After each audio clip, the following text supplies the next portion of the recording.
Hello mga beloveds, I'm your Quezonian vlogger na napadpad dito sa Cavite para mangarap. For today's video nga ni mga beloveds, samahan nyo nga pala ako sa araw ko ngayon. So ngayon pala ay nagluto ako ng saging mga bi na nakuha namin doon sa AUP. Kasi nga mga bi, pagkatapos kong manood, bigla naman akong nagutom agad. Nakakagutom pala talaga mga bi no kapag nanood ka lang. Hala, sino ka Jarn? Ang saging na yan mga bi, ganyan karami kasi binigay yan sa amin na buo ni Kuya Noel. Sobrang bait talaga ni Kuya Noel. Shout out sa'yo Kuya Noel. Thank you so much. Sobrang bait nga niya ni Kuya Noel mga bi. Kapag nakita niya ako na dumadalaw dun sa kanya, alam niya na nasaging yung hihingiin ko. Kapal ng mukha ni Samantha no? Sorry Kuya Noel.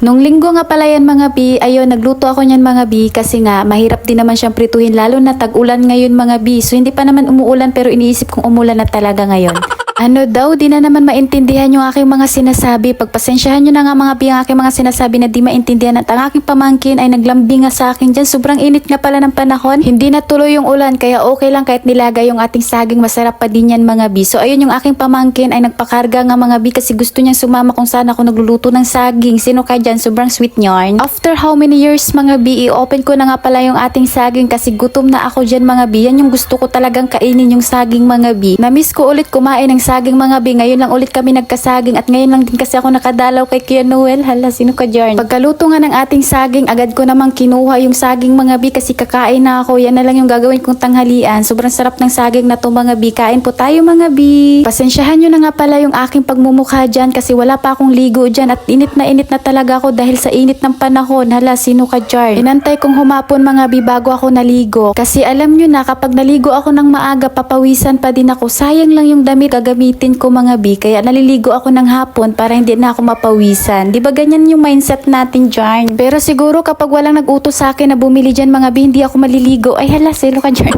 Lakad nga pala ako dyan mga bi kasi nautusan ako ni Kuya Bry na magbili. Ayun yung pamangkin ko, nagbabay-babay na. Umalis na nga pala kami pagkatapos magbabay ng pamangkin ko mga bi. Bibili nga pala kami dyan mga bi kung saan pwede kami bumili. Dito nga pala kami bibili sa lugar ng Buklod kung saan lagi kaming bumibili. Kaya nandito kasi yung mga murang bilihan mga bi. Pasensya na nga pala sa ingay ng paligid ko kasi nagbo-voice over ako. Maraming mga bata naglalaro. Pagkarating nga namin dyan mga bi, si Clarence nga pala ay dumiretso dito para magtanong ng mga presyo para sa pagkain namin sa liguan. Sino ka Jarn? At ayun nga pala yung tuta dyan mga bi, super cute nga pala ng dalawang tuta na yan, nabidyuhan pa talaga sila kasi ang cute yarn. Ang mura nga pala ng mga gulay dito kami nagbibili. At pagkatapos nga pala ni Clarence magtanong-tanong dyan mga bi, dumiretso naman kami agad kung saan bibili na kami ng pagkain. Hapon na nga pala dyan at hindi na mainit yung panahon, dumiretso nga pala kami dito agad sa O-Save. Ang O-Save nga pala mga bi ay mura lang din dito yung paninda, same sila ng Dali. Pagkarating nga namin dito sa O-Save, kinuha ko naman kaagad ang kayamanan ni Kuya Bry na nakatago sa ating wallet.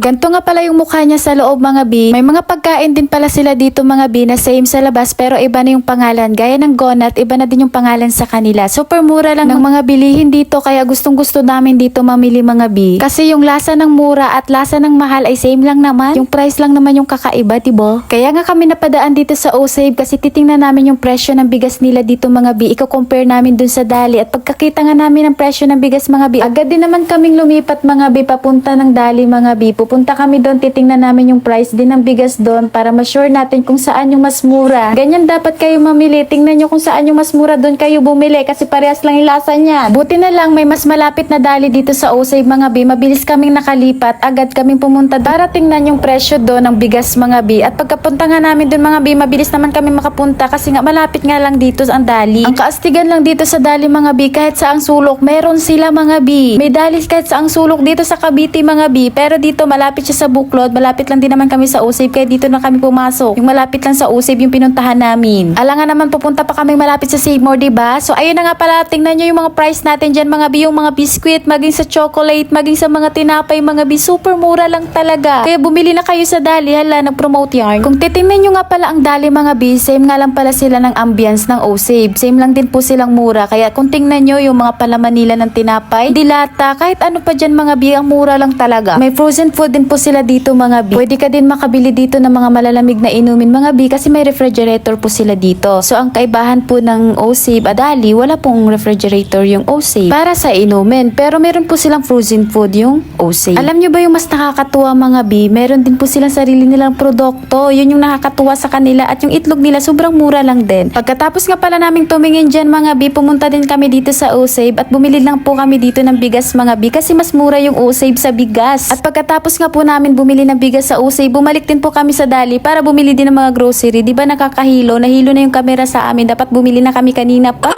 Nautusan nga din pala kami dyan nila Kuya Bry na magbili kami ng sabon kasi wala na kaming sabon sa bahay mga B. Super mura nga ng sabon dito kaya dito na kami bumili sa Dali. Kaya nasabi kong mura lang dyan mga B kasi tingnan nyo naman yung aming nabayaran pagdating sa counter. So ayun lang. Yan lang naman yung pinamili namin guys. Thank you po sa inyong panunood. Sana nag-enjoy po kayo sa vlog natin ngayon. At may aabangan po kayo sa ating mini vlog mga B.